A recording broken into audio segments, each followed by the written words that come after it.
এই দেখেন আমাদের দেশীয় জিনিস আমি হ্যাঁ ভিডিও করে দিচ্ছি। এইটা 80 টাকা দে। নুরুজ্জামান। নুরুজ্জামান, যে গুড। আপনার বাড়ি কই? আমার বাড়ি হচ্ছে কিলিয়ান্ডো ব্রিজের কাছে। কোথায়? কিলিয়ান্ডো ব্রিজের কাছে আঙ্গ নবী সর্দারের বাড়ি। ও আচ্ছা আচ্ছা আচ্ছা আচ্ছা। নবী সর্দারের বাড়ি আঙ্গ। ও আচ্ছা আচ্ছা। তা আপনি শুধু এগুলোরই ব্যবসা করেন না? হ্যাঁ তো ফ্যাট চলেনি। চলে। যাক, এরে চাচারা আরো 5 টাকা বাড়াই দিচ্ছি। এখন দেখুন আমি কি কি কিনেছি। এগুলো দেশি মলচা শাক, আমি কি কি নিয়েছি।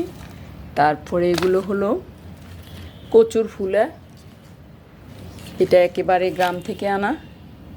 আমি দেশি লতি, ওয়াও দেখুন অনেকগুলো বড় লতি আছে এখানে।